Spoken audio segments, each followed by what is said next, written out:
Vamos aqui, pessoal, acompanhar o pessoal do Troca de Passe. Vamos conferir o que foi que eles abordaram aqui em relação a essa vergonha do nosso Esporte Clube Bahia. Vamos conferir. Estão aqui, né, esperando para participar com a gente, o intrépido Lédio Carmona. Lédio estava ansioso para a participação aqui no Troca. Ramon, legal, cara. Boa noite para vocês. Sábado à noite, né? Teve a enquete aqui, não é? Foi, teve isso. Cara, para ficar realmente no mínimo meia hora. É isso, o pessoal tá pedindo a presença de Lédio Carmona aqui. Ele pro Rock in Rio, por isso que ele quer ir embora. Saudade do Rock in Rio. É isso, Lédio, boa noite. Já estive no Rock in Rio essa semana, tô falando. Lédio. Eu vi as matérias contigo lá, área VIP e tudo. Já usufruí daquele espetáculo de evento. Eu tô aqui, cara, tô aqui à sua disposição. Eu gostei do jogo, hein? Bom, gostei do jogo, né? Boa noite, agora, meus amigos. Tudo ótimo, amigos. Pedro, Alex, para reflexão, né? Acho que o Fortaleza voltou a jogar muito bem hoje, principalmente no primeiro tempo. É aquele time agressivo, contundente, vertical. Marinho voltando a jogar bem, como nos tempos do Santos. Eu acho que certamente foi o melhor jogo do Marinho com a camisa do Fortaleza. Rosseto bem no meio campo. E aí eu acho que é o maior ponto da discussão. O Fortaleza jogou muito bem, mas por que o Bahia, que tem tanta qualidade, joga tão mal, né?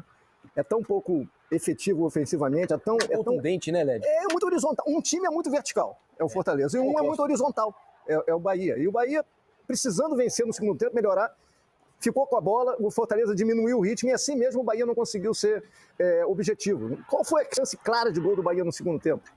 Nenhuma. Então eu acho que é muito talento reunido dentro do mesmo time, que é o Bahia, e pouco retorno. Pouca produtividade, desempenho mesmo, não vou nem falar em resultado, Felipe. Sabe o que eu estava pensando aqui? Acho que essa diferença entre os dois times tem muito a ver com a característica dos jogadores que também estão em campo nas duas equipes, né? Se a gente pegar o time do Bahia, que é um time muito técnico, mas não há jogadores de profundidade, jogadores que atacam espaço, né? São jogadores de futebol cadenciado, né?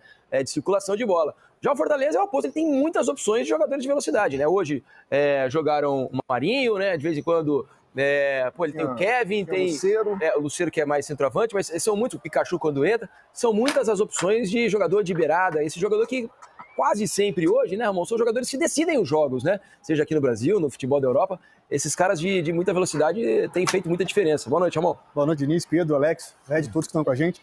Bom, primeiro em relação ao Bahia.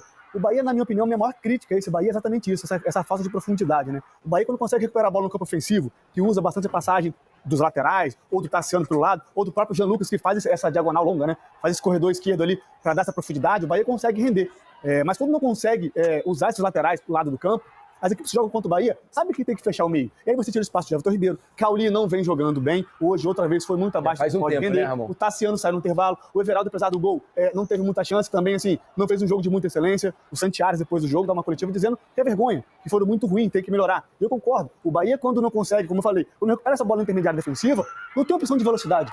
E hoje, para um time, jogando contra o time do Fortaleza, que estava muito bem postado, defensivamente quase não correu risco, ele não leva perigo nenhum à defesa. E em relação ao Fortaleza, a estratégia adotada pelo Vojvoda foi muito interessante, porque ele joga com o Zé Wellison, Hércules, Rosseto e Martins. E desses quatro, o Hércules, que é um jogador que tem um pouco mais de chegada, consegue finalizar melhor, joga um pouco mais à frente. O Martins joga aberto na esquerda, cara, para fechar essa segunda linha de o Rosseto é adiantado também. O Rosseto um pouco mais do lado do Zé Wellison, né? E ele trava, congestiona no meio de campo. E aí o Bahia fica totalmente sem ter o que fazer. Tocando bola de um lado para o outro, sem muita objetividade, lento. O único quesito, número que o Bahia ganhou hoje do Fortaleza foi na posse de bola. Mas em questão de produção, questão de eficiência, foi quase nula. E acho que a lesão do Biel também dificultou muitas coisas pro Rogério, né? Porque ele quase não começava os jogos como titular, mas sempre que entrava era uma alternativa para essa falta de produtividade, de profundidade do Bahia, né? Sim, até pelo próprio estilo. Agora, além de tudo que os amigos citaram com relação às falhas do Bahia, eu acho que o Bahia também hoje, acima de tudo, marcou muito mal. E é um time que tem essa dificuldade, porque você pega a característica dos jogadores de meio campo,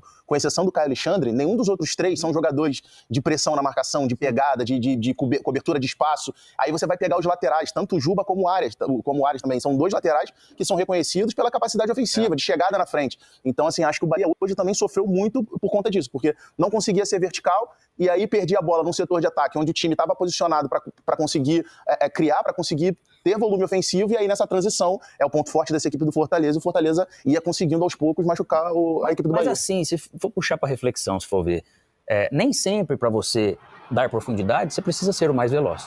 Principalmente com o domínio que tem de bola para o último terço que o Bahia tem. Se a gente for falar em transição de uma bola roubada, para você realmente fazer um lançamento e tal, tudo bem. Esses jogadores, você tem um Everton Ribeiro, você tem o Cauli, o Tassiano infiltra super bem. E muitas das vezes eu acho o Everaldo, sigo falando, esse fato de ele jogar para esse meio, direita, e poucas vezes ele tá mais por dentro, que ele é um 9, em alguns momentos que poderia estar, eu acho que eles se posicionam pouco ali também nessa condição. Então, às vezes o Cauli ele quer vir muito para jogar, mas imagina um Cauli, um Everton infiltrando em algum momento para poder finalizar, receber essa bola. Então, ou até para poder atrair alguém, né, Alex? Para abrir esse espaço. Nem o movimento eles acabam fazendo. O Tassiano que passou a fazer mais isso, né? Eu acho que depende muito do desenho de cada jogo. Eu acho que, por exemplo, num jogo onde você vai conseguir ter esse espaço por dentro, onde você vai conseguir, seus meios vão conseguir encontrar mais esse espaço entre as linhas de marcação para conseguir flutuar, eu acho que você, de fato, não precisa desse jogador, de velocidade, do drible, do 1 contra 1. O jogo de hoje era um jogo que necessitava desse jogador porque o Bahia não estava conseguindo construir por dentro. E aí, quando o Rogério faz as alterações, que ele entra com o Ratão e entra com o Ademir, acho que justamente tentando ter esses jogadores para conseguir encontrar esse espaço, logo depois vem o pênalti e aí toma o 3-1. E aí o jogo fica quase que decidido. Um caminho para mudar um pouco esse desenho do Bahia pode ser o Luciano Rodrigues, né? Que ele diz que joga pelo lado direito. Que ele gostaria de jogar pelo lado direito. O Rogério acha que ele é centroavante. O Cauli não produz há muito tempo. A torcida do Bahia reclama muito sobre isso. O Cauli, nos últimos 17 jogos, ele fez 1 gol e deu 1 assistência. Pois é muito pouco. É muito pouco. Então, será que vale a pena manter um jogador nesse período instável em campo? O Luciano Rodrigues também não conseguiu render ainda o que se espera dele, né? Foi gasto um bom dinheiro nele. Luciano? E ele ainda não conseguiu fazer uma partida. Falou, opa, pessoal, cheguei. Mas ele fez pouquíssimos jogos de início, por exemplo. O Rogério, ele reluta muito em colocá-lo pelo lado. Então, eu acho que fica uma coisa... Acho que você deveria testar. Se você tivesse com o meio campo todo produzindo, em alto nível... Nesse momento, não tá produzindo. Não tá naquela tenta mudar um pouco o desenho, joga com 3 atacantes. Muda um pouco. Uma outra coisa que eu queria... a gente não tem essa estatística, né? Mas eu gostaria que fosse possível fazer essa avaliação para a gente ter uma ideia. Porque acho que o Fortaleza deve ser o time do campeonato que mais dá passes para frente.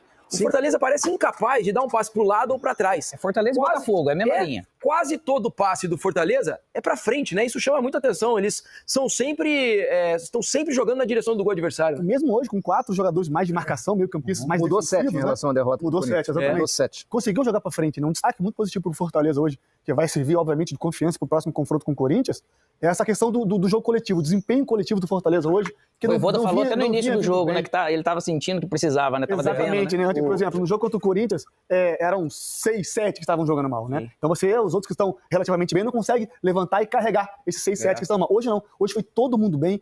Repito, pouco sofreu defensivamente, teve o controle do meio de campo, impediu as investidas do Bahia por dentro. Foi um jogo muito bom do Fortaleza coletivamente. Agora, o que a imprensa cearense diz, que está mais próximo do Voivoda, é que ele não poupou. Ele mudou o time. Ele não poupou, simplesmente ele não poupou os jogadores. Aliás, então, muitos desses jogadores que foram bem hoje podem ser mantidos contra o Corinthians. Ele o Marinho, por exemplo, é muito difícil você pensar o Marinho não entrando em campo titular. Difícil é saber qual é a escalação. Eu acho que o Pochettino ele volta com o Ele mexe demais com muita naturalidade. Ele mexe em todo jogo. Ele só repetiu a escalação no Brasileiro uma vez.